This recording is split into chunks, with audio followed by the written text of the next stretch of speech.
Isang gabi, isang maliit na bayan sa Bicol, nakatayo si Juan sa harap ng isang malaking gusali sa isang mall sa Quezon City. Nakatingin siya sa itaas, sa penthouse kung saan nakaupo ang taong sumira sa kanyang buhay. Makalipas ang 10 taon, babalik siya, hindi bilang isang mahirap na empleyado, kundi bilang ng kanyang sariling imperyo. Hayaan niyong ikwento ko kung paano ako nagsimula sa wala, at kung paano ko nakuha ang lahat. Ang pangalan ko ay Juan de la Cruz. Lumaki ako isang maliit na bayan sa Bicol sa isang pamilyang hindi alam kung saan kukuha ng susunod na pagkain. Ang aking ama ay tricycle driver, ang aking ina ay labandera. 4 kaming magkakapatid at kaming lahat ay nag-aaral sa pampublikong paaralan. Hindi madali ang aming buhay. Madalas kaming walang makain kundi kanin at toyo. Ngunit hindi ako nawala ng pangarap. Pangarap kong makaahon sa kahirapan at mabigyan ng magandang buhay ang aking pamilya. Mula bata pa lang, alam na ni Juan na ang edukasyon ang tanging daan para makaahon sa hirap. Araw-araw, naglalakad siya ng 5 kilometro papuntang eskwelahan, walang baon, walang sapatos, pero puno ng pangarap. Sa gabi, nagtitinda siya ng kung ano-ano sa palengke para makatulong sa kanyang pamilya. Nang makapagtapos ako ng high school, nagtrabaho ako sa isang maliit na kumpanya. Mababa ang sweldo, mahaba ang oras, pero okay lang sa akin. Natututo ako.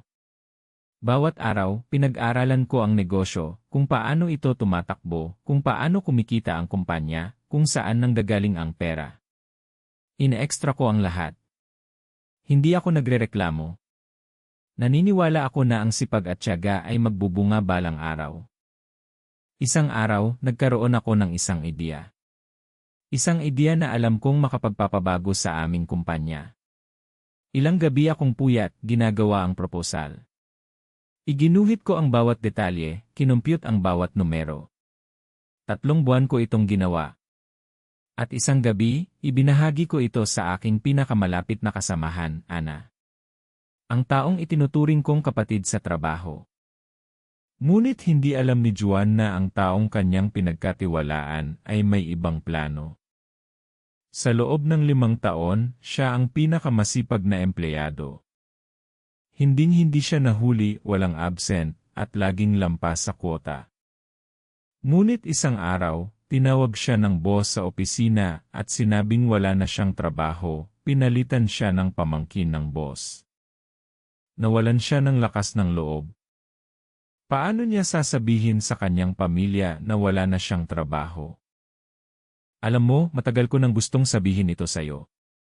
Hindi ako naniniwala na kaya mong gawin ang project na ito. Kaya kinuha ko na ang credit. Bakit? Magkasama tayo mula pa noong una. Pinagkatiwalaan kita. Wala sa mundo ng negosyo ang pagkakaibigan. Tandaan mo iyan. Parang bumagsak ang mundo ko. Nawalan ako ng trabaho, nawalan ako ng karangalan, at higit sa lahat, nawalan ako ng tiwala sa ibang tao. Umuwi ako sa aming bahay at nagtago. Hindi ako lumabas ng 1 linggo. Ang aking ina, si Celia, ang nagbigay sa akin ng lakas ng loob. Juan anak, huwag kang susuko. Ang pagkatalo ay hindi katapusan. Bumangon ka. Ipakita mo sa kanila kung sino ka. At iyon ang naging turning point. Mula sa pagkabigo, nagsimulang magsikap si Juan. Naghanap siya ng bagong oportunidad. At isang araw, nakilala niya si Manuel, isang taong makakapagpabago ng kanyang buhay. Mag-comment kung na-inspire ka sa kwentong ito, dahil ang pinakamagandang bahagi ay darating pa. Nakakita ako ng potential sa'yo. Mayroon kang bagay na hindi ko nakikita sa iba. Wala po akong karanasan. Wala po akong pera. Wala po akong alam sa negosyo. Ang karanasan ay natututunan. Ang pera ay kikitain. Pero ang determinasyon, iyon ay hindi mo mabibili. At iyon ang mayroon ka. At dito nagsimula ang kamangha-manghang pagbabago. Nagsimula siya sa maliit, isang food cart, isang water station, isang maliit na tindahan. Hindi siya nagsawa sa pag-aaral ng negosyo. Pinag-aralan niya ang sistema ng franchise at ginaya ito ng perpekto. Hindi naging madali ang daan. Maraming gabi na gusto ko nang sumuko. Maraming beses na wala akong pambayad sa upa. Maraming umaga na gumising ako na walang laman ang refrigerator. Ngunit tuwing naaalala ko ang pagtatraidor sa akin, ang sakit na ibinigay ng taong pinagkatiwalaan ko, iyon ang nagtutulak sa akin na magpatuloy. No pain, no gain. Sa bawat pagbagsak, mas matatag akong bumangon. Ang franchise business ay hindi agad naging successful. Unang taon, lugi kami. Pangalawang taon, break-even lang. Ngunit sa ikatlong taon, nagsimula ng kumita. Hindi ako naging gahaman. Bawat kita, reinvest ko sa negosyo. Bawat dagdag na piso, ibinabalik ko sa pagpapalago ng kumpanya. Kinailangan kong magsakripisyo. Hindi ako nakadalo sa mga birthday ng aking mga pamangkin. Hindi ako nakauwi sa probinsya ng 3 magkakasunod na Pasko. Ang aking ina ay umiiyak sa telepono, hinihiling na umuwi ako. Ngunit alam ko na ang aking sakripisyo ay hindi masasayang. Ang bawat oras na ginugugol ko sa trabaho ay isang hakbang palapit sa aking pangarap. Sa paglipas ng mga taon, nagsimulang makilala ang aking kumpanya. Mula sa isang cart, mayroon na siyang 200 franchise outlets sa buong bansa. Ang kanyang franchise corporation ay isa sa pinakamabilis lumago sa Pilipinas. Hindi lang ako ang umangat, lahat ng kasama ko ay umangat din. Iyon ang tunay na tagumpay, hindi lang ang iyong sariling pagyaman, kundi ang pag-angat mo sa iba. Nagtayo ako ng scholarship program para sa mga batang katulad ko noon, mahihirap ngunit puno ng pangarap. Nagbigay ako ng trabaho sa mga taga-probinsya namin. Ang dating natutulog sa bangketa ay ngayon ay nagpapatayo na ng mga bahay para sa iba. Ngunit hindi pa tapos ang kwento. Isang araw, nag-cruise muli ang landas ni Juan at Ana, ang taong sumira sa kanyang buhay. Muli silang nagkaharap, ngunit sa pagkakataong ito, iba na ang dinamiko. Ikaw, ano ang ginagawa mo rito? Paano ka nakapasok sa building na ito? Ako na ngayon ang bagong may-ari ng building na ito. At ng kumpanyang to. Impossible. Saan mo nakuha ang pera? Hindi pera ang nagtulak sa akin. Ang itinuro mo sa akin na walang pag-asa ang isang tulad ko. Naging inspirasyon mo ang pinakamagandang motivation ko. Tiningnan ko siya sa mga mata. Hindi na ako ang mahirap na empleyado na kanyang niloko. Ako na ngayon ang may-ari ng building na kanyang pinagtatrabahuhan. Ang kanyang amo ay ako na ngayon. Hindi ako nagalit. Sa halip, ngumiti ako at sinabi, salamat. Dahil sa'yo, naging matagumpay ako. Kung hindi mo ako tinraidor, hindi ko mararating ang kinaroroonan ko ngayon. Sa huli, natutunan ni Juan na ang tunay na tagumpay ay hindi ang paghihiganti, kundi ang pagpapatawad at pag-angat sa iba. Anak, patawarin mo ako. Hindi ko dapat ginawa iyon sa iyo noon. Matagal na yon. Pareho tayong natuto sa pagkakamali natin. Ang ipinagmamalaki kita. Sana nasa langit ang iyong ama para makita ito. Ngayon, tuwing linggo, kumakain kaming magkakasama, buong pamilya. Ang aking ina ay hindi na labandera. Ang aking mga kapatid ay nakapagtapos na ng pag-aaral. Ang bahay namin ay hindi na kubo, isa na itong malaking bahay na may hardin. Ngunit hindi ko kinakalimutan kung saan ako nagsimula. Ang lumang bahay kubo namin ay hindi ko ipinabagsak, pinanatili ko ito bilang paalala na ang tagumpay ay hindi dumarating sa isang gabi. Marami akong natutunan tungkol sa negosyo at sa buhay. Ang pinakamahalagang aral, hindi lahat ng ngiti ay totoo. May mga taong lalapit dahil sa kung ano ang maaari mong ibigay, hindi dahil sa kung sino ka. Ngunit huwag mong hayaang baguhin ka ng mundong ito. Manatili kang totoo sa iyong sarili. Ang tagumpay ay hindi dumarating sa isang gabi. Ito ay produkto ng libu-libong maliliit na desisyon. Nang bawat umaga na pinili mong gumising at lumaban kahit pagod na pagod ka na. Nang bawat gabi na pinili mong mag-aral sa halip na matulog. Nang bawat pagkakataon na pinili mong magpatuloy sa halip na sumuko. Sa negosyo, ang pinakamahalaga ay hindi ang pera, kundi ang relasyon. Ang tiwala ng iyong mga customer. Ang loyalty ng iyong mga empleyado. Ang suporta ng iyong pamilya. Kapag nasira mo ang tiwala, nawala ang lahat. Pero kapag pinahalagahan mo ang bawat isa, walang limitasyon ang iyong maaabot. Madalas akong tanungin ng mga tao, ano ang sikreto ng tagumpay? Ang sagot ko palagi ay walang sikreto. Sipag, tiyaga at tiwala sa Diyos. Hindi kailangan ng koneksyon. Hindi kailangan ng malaking puhunan. Kailangan mo lang ng matibay na loob at paninindigan na hindi ka susuko kahit anong mangyari. Isang bagay ang natutunan ko sa mga pagsubok, ang tunay na yaman ay hindi nasusukat sa laman ng iyong bangko. Nasusukat ito sa laman ng iyong puso. Ilang tao ang iyong natulungan? Ilang pamilya ang iyong nayahon? Iyan ang tunay na kayamanan na walang magnanakaw na maaaring kunin sa iyo. Noong nasa gitna ako ng pinakamabigat na pagsubok, may isang bagay na nagbigay sa akin ng lakas, ang alaala ng aking pamilya. Ang nakikita ko silang naghihirap ay sapat na dahilan para ipagpatuloy ko ang laban. Hindi ako nabigo para sa sarili ko, nabigo ako para sa kanila. At iyon ang pinakamasakit sa lahat. Maraming beses na gusto ko nang tumigil. Maraming gabi na umiiyak ako sa dilim, nagdarasal na sana ay may magbago. Pero tuwing umaga, bumangon ako. Hindi dahil malakas ako, kundi dahil alam kong may umaasa sa akin. Ang aking pamilya. Ang aking mga pangarap. Ang aking pangako sa sarili. Kung may isa akong payo na ibibigay sa mga nangangarap, huwag kayong matakot sa pagkabigo. Ang pagkabigo ay hindi kabiguan, ito ay aral. Bawat pagkakamali ay isang hakbang palapit sa tagumpay. Bawat pagkatalo ay nagtuturo sa iyo kung paano manalo. Ang tunay na pagkatalo ay ang pagsuko. Ang negosyo ay parang halaman. Hindi ito lalago kung hindi mo asikasuhin araw-araw. Kailangan ng tubig, iyon ang sipag. Kailangan ng araw, iyon ang tamang diskarte. Kailangan ng pataba, iyon ang mga taong nakapaligid sa iyo. At higit sa lahat, kailangan ng panahon.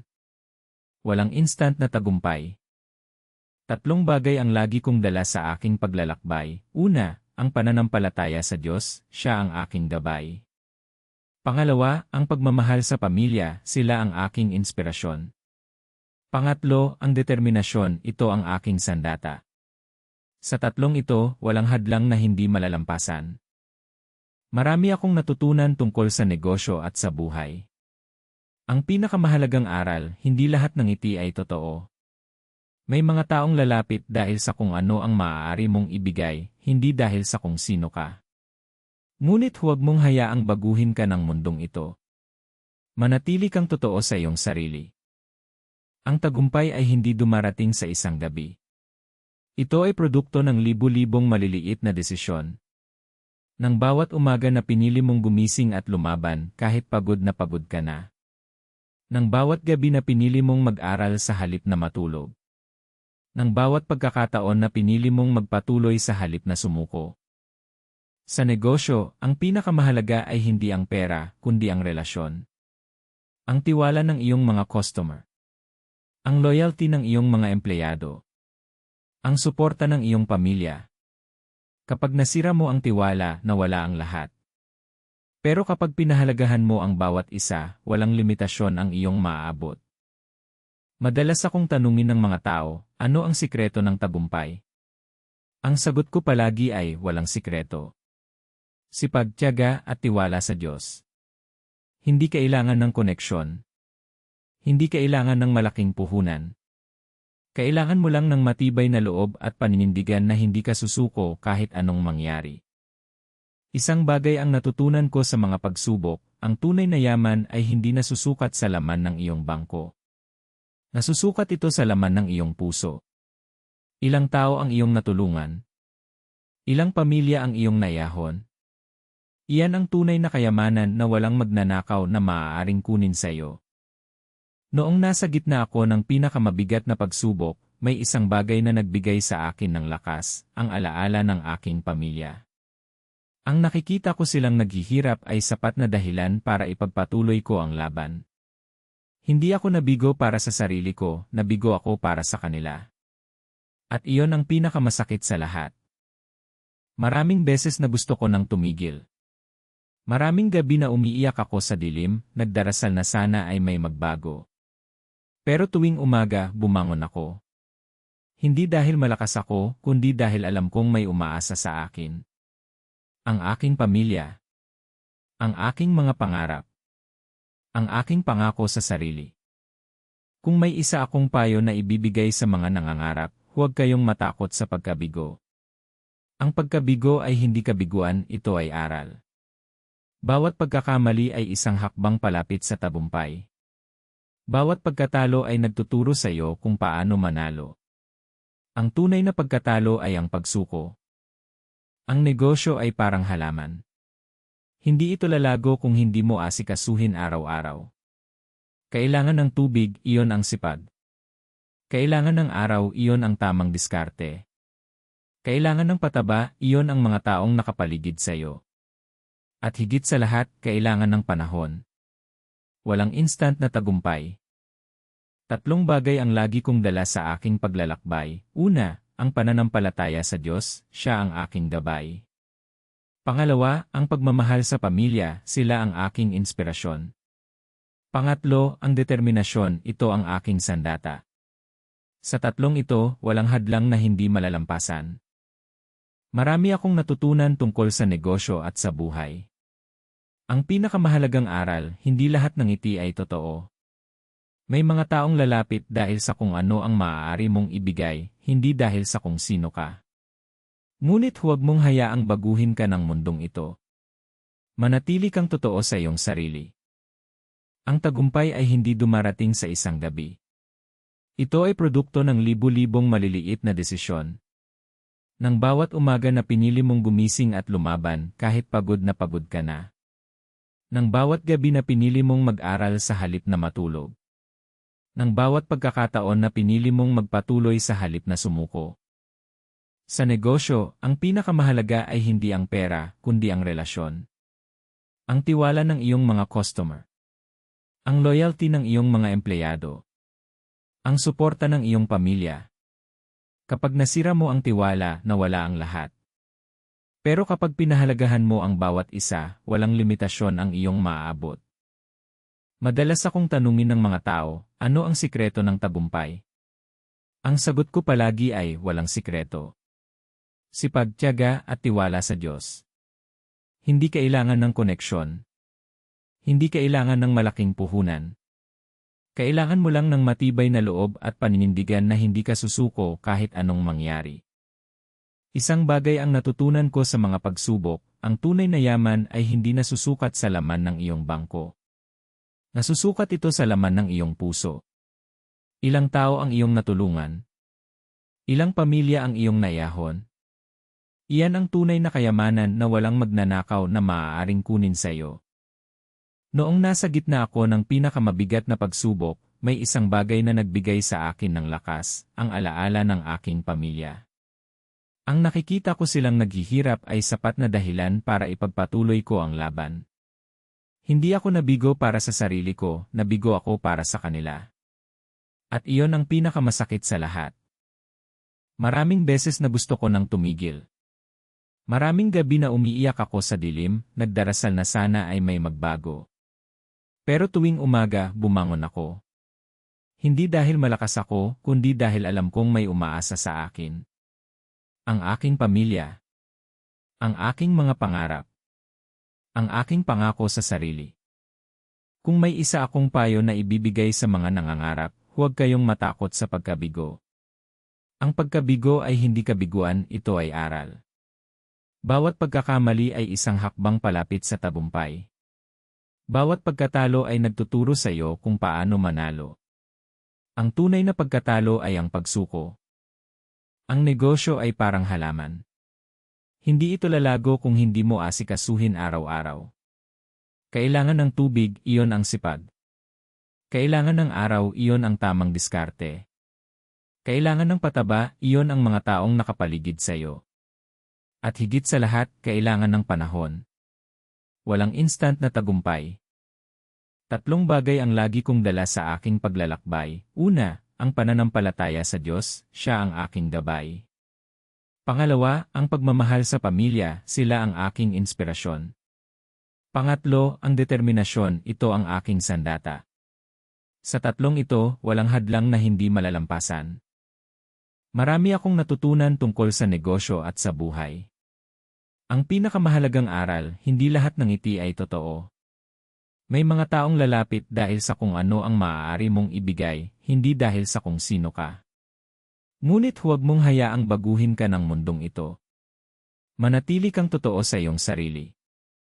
Ang tagumpay ay hindi dumarating sa isang gabi. Ito ay produkto ng libu-libong maliliit na desisyon.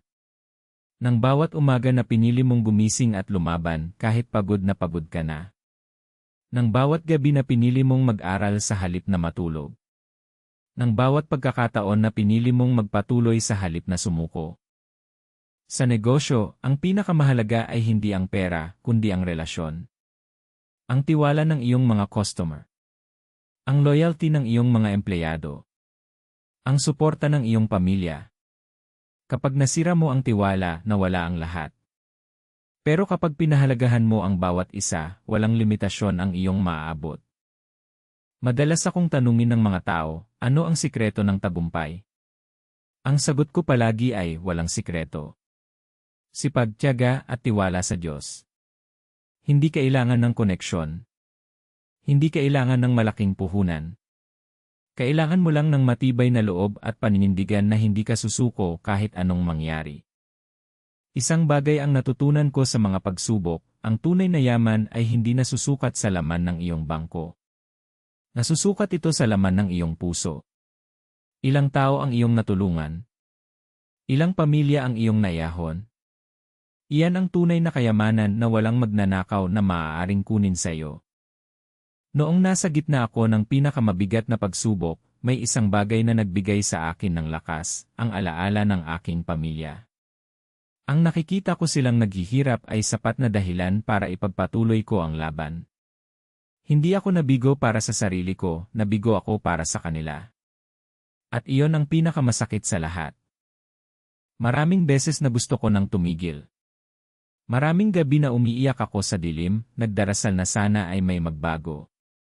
Pero tuwing umaga, bumangon ako. Hindi dahil malakas ako, kundi dahil alam kong may umaasa sa akin. Ang aking pamilya. Ang aking mga pangarap. Ang aking pangako sa sarili. Kung may isa akong payo na ibibigay sa mga nangangarap, huwag kayong matakot sa pagkabigo. Ang pagkabigo ay hindi kabiguan, ito ay aral. Bawat pagkakamali ay isang hakbang palapit sa tagumpay. Bawat pagkatalo ay nagtuturo sa iyo kung paano manalo. Ang tunay na pagkatalo ay ang pagsuko. Ang negosyo ay parang halaman. Hindi ito lalago kung hindi mo asikasuhin araw-araw. Kailangan ng tubig, iyon ang sipag. Kailangan ng araw, iyon ang tamang diskarte. Kailangan ng pataba, iyon ang mga taong nakapaligid sa iyo. At higit sa lahat, kailangan ng panahon. Walang instant na tagumpay. 3 bagay ang lagi kong dala sa aking paglalakbay. Una, ang pananampalataya sa Diyos, siya ang aking gabay. Pangalawa, ang pagmamahal sa pamilya, sila ang aking inspirasyon. Pangatlo, ang determinasyon, ito ang aking sandata. Sa 3 ito, walang hadlang na hindi malalampasan. Marami akong natutunan tungkol sa negosyo at sa buhay. Ang pinakamahalagang aral, hindi lahat ng ngiti ay totoo. May mga taong lalapit dahil sa kung ano ang maaari mong ibigay, hindi dahil sa kung sino ka. Ngunit huwag mong hayaang baguhin ka ng mundong ito. Manatili kang totoo sa iyong sarili. Ang tagumpay ay hindi dumarating sa isang gabi. Ito ay produkto ng libu-libong maliliit na desisyon. Nang bawat umaga na pinili mong gumising at lumaban kahit pagod ka na. Nang bawat gabi na pinili mong mag-aral sa halip na matulog. Nang bawat pagkakataon na pinili mong magpatuloy sa halip na sumuko. Sa negosyo, ang pinakamahalaga ay hindi ang pera, kundi ang relasyon. Ang tiwala ng iyong mga customer. Ang loyalty ng iyong mga empleyado. Ang suporta ng iyong pamilya. Kapag nasira mo ang tiwala, nawala ang lahat. Pero kapag pinahalagahan mo ang bawat isa, walang limitasyon ang iyong maaabot. Madalas akong tanungin ng mga tao, ano ang sikreto ng tagumpay? Ang sagot ko palagi ay walang sikreto. Sipag, tiyaga at tiwala sa Diyos. Hindi kailangan ng koneksyon. Hindi kailangan ng malaking puhunan. Kailangan mo lang ng matibay na loob at paninindigan na hindi ka susuko kahit anong mangyari. Isang bagay ang natutunan ko sa mga pagsubok, ang tunay na yaman ay hindi nasusukat sa laman ng iyong bangko. Nasusukat ito sa laman ng iyong puso. Ilang tao ang iyong natulungan? Ilang pamilya ang iyong nayahon? Iyan ang tunay na kayamanan na walang magnanakaw na maaaring kunin sa iyo. Noong nasa gitna ako ng pinakamabigat na pagsubok, may isang bagay na nagbigay sa akin ng lakas, ang alaala ng aking pamilya. Ang nakikita ko silang naghihirap ay sapat na dahilan para ipagpatuloy ko ang laban. Hindi ako nabigo para sa sarili ko, nabigo ako para sa kanila. At iyon ang pinakamasakit sa lahat. Maraming beses na gusto ko nang tumigil. Maraming gabi na umiiyak ako sa dilim, nagdarasal na sana ay may magbago. Pero tuwing umaga, bumangon ako. Hindi dahil malakas ako, kundi dahil alam kong may umaasa sa akin. Ang aking pamilya. Ang aking mga pangarap. Ang aking pangako sa sarili. Kung may isa akong payo na ibibigay sa mga nangangarap, huwag kayong matakot sa pagkabigo. Ang pagkabigo ay hindi kabiguan, ito ay aral. Bawat pagkakamali ay isang hakbang palapit sa tagumpay. Bawat pagkatalo ay nagtuturo sa iyo kung paano manalo. Ang tunay na pagkatalo ay ang pagsuko. Ang negosyo ay parang halaman. Hindi ito lalago kung hindi mo asikasuhin araw-araw. Kailangan ng tubig, iyon ang sipag. Kailangan ng araw, iyon ang tamang diskarte. Kailangan ng pataba, iyon ang mga taong nakapaligid sa iyo. At higit sa lahat, kailangan ng panahon. Walang instant na tagumpay. Tatlong bagay ang lagi kong dala sa aking paglalakbay. Una, ang pananampalataya sa Diyos, siya ang aking gabay. Pangalawa, ang pagmamahal sa pamilya, sila ang aking inspirasyon. Pangatlo, ang determinasyon, ito ang aking sandata. Sa tatlong ito, walang hadlang na hindi malalampasan. Marami akong natutunan tungkol sa negosyo at sa buhay. Ang pinakamahalagang aral, hindi lahat ng ngiti ay totoo. May mga taong lalapit dahil sa kung ano ang maaari mong ibigay, hindi dahil sa kung sino ka. Ngunit huwag mong hayaang baguhin ka ng mundong ito. Manatili kang totoo sa iyong sarili. Ang tagumpay ay hindi dumarating sa isang gabi. Ito ay produkto ng libu-libong maliliit na desisyon. Nang bawat umaga na pinili mong gumising at lumaban kahit pagod na pagod ka na. Nang bawat gabi na pinili mong mag-aral sa halip na matulog. Nang bawat pagkakataon na pinili mong magpatuloy sa halip na sumuko. Sa negosyo, ang pinakamahalaga ay hindi ang pera, kundi ang relasyon. Ang tiwala ng iyong mga customer. Ang loyalty ng iyong mga empleyado. Ang suporta ng iyong pamilya. Kapag nasira mo ang tiwala, nawala ang lahat. Pero kapag pinahalagahan mo ang bawat isa, walang limitasyon ang iyong maaabot. Madalas akong tanungin ng mga tao, ano ang sikreto ng tagumpay? Ang sagot ko palagi ay walang sikreto. Sipag, tiyaga at tiwala sa Diyos. Hindi kailangan ng koneksyon. Hindi kailangan ng malaking puhunan. Kailangan mo lang ng matibay na loob at paninindigan na hindi ka susuko kahit anong mangyari. Isang bagay ang natutunan ko sa mga pagsubok, ang tunay na yaman ay hindi nasusukat sa laman ng iyong bangko. Nasusukat ito sa laman ng iyong puso. Ilang tao ang iyong natulungan? Ilang pamilya ang iyong nayahon? Iyan ang tunay na kayamanan na walang magnanakaw na maaaring kunin sa iyo. Noong nasa gitna ako ng pinakamabigat na pagsubok, may isang bagay na nagbigay sa akin ng lakas, ang alaala ng aking pamilya. Ang nakikita ko silang naghihirap ay sapat na dahilan para ipagpatuloy ko ang laban. Hindi ako nabigo para sa sarili ko, nabigo ako para sa kanila. At iyon ang pinakamasakit sa lahat. Maraming beses na gusto ko nang tumigil. Maraming gabi na umiiyak ako sa dilim, nagdarasal na sana ay may magbago. Pero tuwing umaga, bumangon ako. Hindi dahil malakas ako, kundi dahil alam kong may umaasa sa akin. Ang aking pamilya. Ang aking mga pangarap. Ang aking pangako sa sarili. Kaya mga kaibigan, ano ang aral na natutunan natin sa kwentong ito? Na ang pagkabigo ay hindi katapusan. Na ang pagtatraidor ay maaaring maging inspirasyon. Na ang kahirapan ay hindi hadlang, ito ay simula lamang. Ang tunay na tagumpay ay hindi nasusukat sa pera, kundi sa kung gaano karaming tao ang iyong naiyahon kasama mo. Kung mayroon kayong sariling kwento ng tagumpay, o kung may kakilala kayong nagtagumpay sa kabila ng lahat, ibahagi niyo sa comments. At kung nagustuhan niyo ang kwentong ito, mag-subscribe at pindutin ang bell para sa bagong kwento ng inspirasyon araw-araw.